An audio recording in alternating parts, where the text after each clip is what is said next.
Okay, so a couple issues caused me take this down. I guess I couldn't expect perfect. It worked great for 3 weeks, and then I realized just a couple of design flaws, minor stuff, very easily fixed. So um, bear with me. Anyway, so what happened is it was working for a few weeks, no problem, and then it stopped working. I took it down and realized it seemed the battery was depleted. So I theorized basically one of two things happened. One was the sleep mode I was using, I thought I had to use to wake up with an interrupt pin. Um, but that's why the wake up pin is on the Photon. You can wake from a deeper sleep mode um, with that wake up pin. And so um, I think either it was using too much battery in the current sleep mode it was using, because that sleep mode only turns off the Wi-Fi, and it used surprisingly a lot more power than I thought. But the good news is the Photon does have a deep sleep mode, which uses really nothing.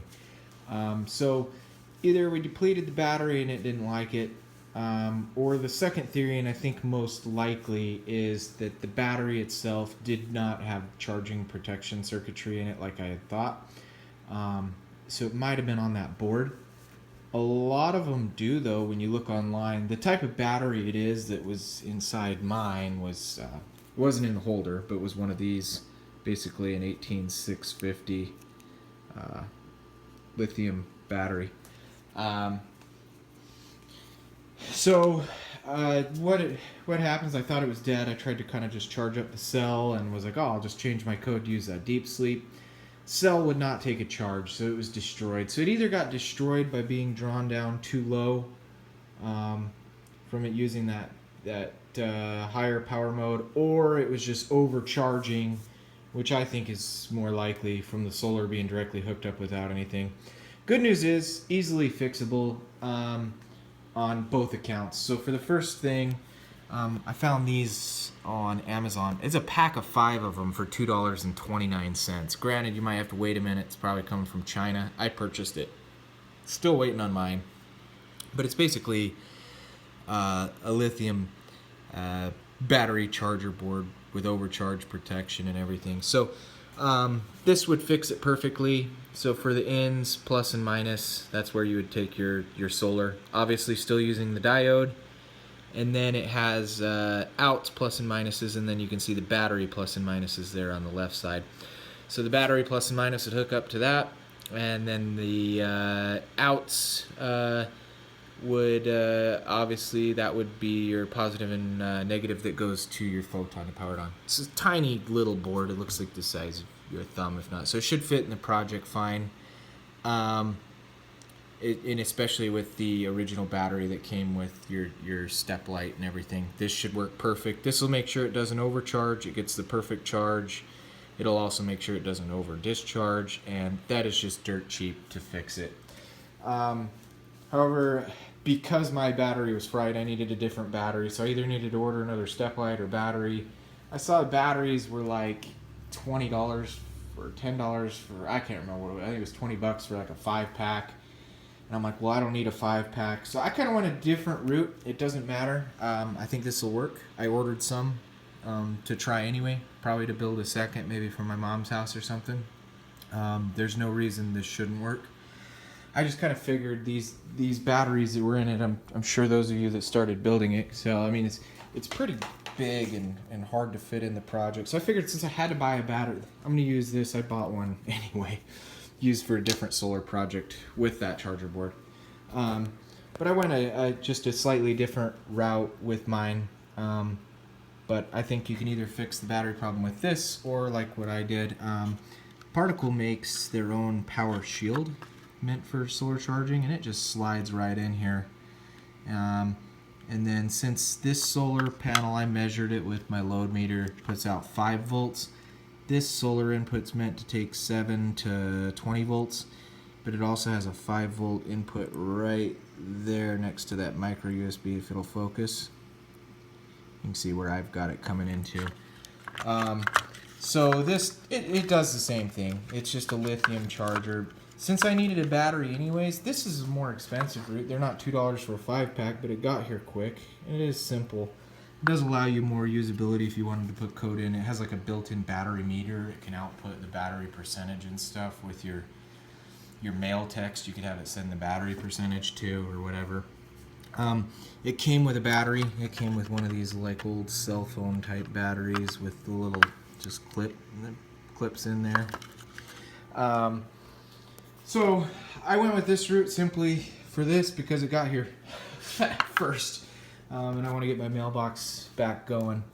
So I'm kind of waiting for those other boards. I'll use them for other solar projects with those bigger lithium batteries that kind of like those. Anyways, the other kind of good thing about this is that battery. It's still a plenty big battery. I think it's it's a 3.7 volt, 2,000 milliamp hour, and just the form factor of it fits in the project better. But while I have it open, I mean, obviously the mailbox wires aren't plugged into it, but it just gives you the little header pins down here to be able to plug into from the mailbox once I get out there. I'd bring the mailbox in, but waiting for the mailman to come today, so I don't want to not have a mailbox out there while he's coming. But you can see from the solar panel, the positive, I just put my diode in the middle. I just basically did splices with solder and then shrink wrap. You could use whatever type of connectors you wanted. And I just put basically these little like jumper cable type connectors, so I could easily just unplug this unit from the solar panel if I needed be or whatever, and then those are soldered on there. But yeah, so from the positive, the diode, the negative, nothing. It just goes into the input on the power shield. You would just do the same thing, but with that other shield on Amazon if you were keeping the original battery. The battery plugs in there. Anyways, my mailbox connections will just still be the same. The 3.3, the ground, and the wake up will just slide onto these pins. But everything just fits in there great. Anyways, for the second problem with the code, super easy fix. You'll have to put your photon into the safe mode or purple flashing. You can look up how to do that online. It's easy. You just basically, I believe it's press and hold the setup and reset button and let go of reset, I think. Just keep holding setup. It'll flash magenta. I don't know. Look that up. Don't quote me on it. Then that'll allow you to reflash new code to it. It'll keep it awake. Won't run the firmware to shut down again, and basically it'll allow you to... Anyways, not really much changed here. Just still publishes, still delays. Then system.sleep, instead of just regular sleep mode, it's sleep mode deep. And then I put it for a ridiculous time. That's the sleep mode in seconds. The deep sleep mode, it basically will, it only has the ability to say, hey, go to sleep and stay asleep for X amount of seconds. You could put up to forever, really, if you theoretically wanted. That's 604,800 seconds, which happens to be a week. So it'll sleep for a week if the mailbox doesn't open then and wake up. Thing is the mailbox is going to open before a week passes at some point in time. So you shouldn't get any false triggers or with that. You could put it out further, whatever you want to do. But with that, it'll sleep for a week unless it's interrupted. If the wake up pin hits, it's still going to wake up. So it'll wake up, do its thing, publish, and then go back to sleep for another week. So this uses significantly less power than the other.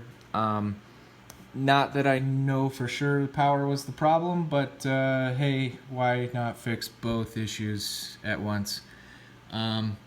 Anyways, yeah, I hope this helps. I think it should work great now. It worked great for 3 weeks. I loved it. Kind of sad I destroyed that one battery, but you know, that's what I get for guessing and thinking, hey, I think there's charging circuitry in there. Some of the more expensive of those batteries of that size do, and they look exactly the same. You can't tell it's built in, so it was just an assumption, but kind of ruined the battery. But anyway, can't expect everything to go perfect the first time. So I think with these fixes, everything should be great.